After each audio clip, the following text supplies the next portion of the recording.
আসসালামু আলাইকুম। সবাই কেমন আছেন? আজকে আমি খুবই সহজ আলু দিয়ে ডিমের রেসিপি আপনাদের সাথে শেয়ার করব। এখানে ২ টো ডিম অমলেট করার জন্য রেডি করে নিচ্ছি।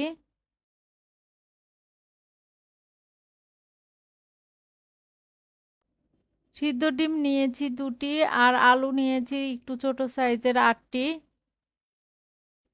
সিদ্ধ আলুগুলো ছোট ছোট করে ভেঙে নিচ্ছি। একটা ফ্রাই প্যান গরম করে এর মধ্যে ২ টেবিল চামচ তেল দিয়ে ডিম অমলেট করে নিচ্ছি।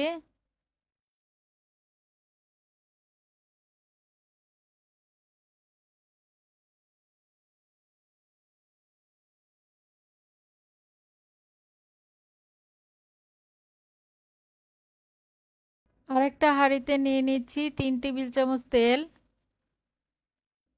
তেলের মধ্যে সিদ্ধ ডিম ২টি ভেজে নিচ্ছি।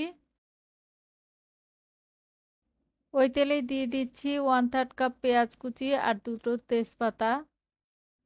তেলের মধ্যে পেঁয়াজ হালকা ব্রাউন করে ভেজে নিচ্ছি। পেঁয়াজটা যখন হালকা ব্রাউন হয়ে এসেছে, এবার এর মধ্যে দিয়ে দিলাম ১.৫ টেবিল চামচ আদা বাটা, ১.৫ টেবিল চামচ রসুন বাটা, ১ চা চামচ হলুদ গুঁড়া, ১ চা চামচ মরিচ গুঁড়া, ২ চা চামচ লবণ। আমি এখানে ২ চা চামচ লবণ ব্যবহার করেছি, আপনারা আপনাদের স্বাদ অনুযায়ী ব্যবহার করবেন।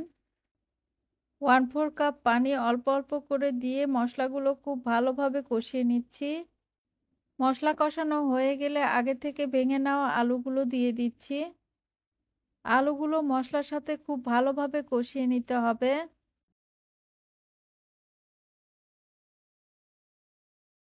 আমি ১ কাপ পানি অল্প অল্প করে দিয়ে আলুগুলো খুব ভালোভাবে কষিয়ে নিচ্ছি।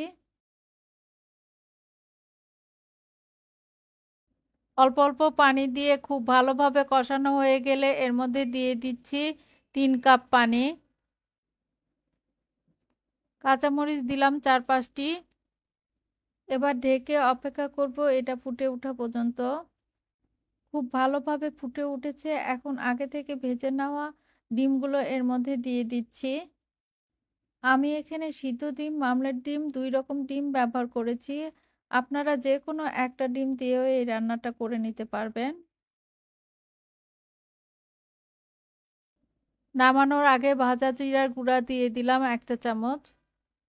ভাজা জিরার গুঁড়া দেওয়ার পর চুলাটা বন্ধ করে ঢেকে অপেক্ষা করব আরও ১ মিনিট। ব্যাস হয়ে গিয়েছে। এখন এটা সার্ভ করার জন্য রেডি। আজ এ পর্যন্তই। সবাই ভালো থাকবেন। আল্লাহ হাফেজ।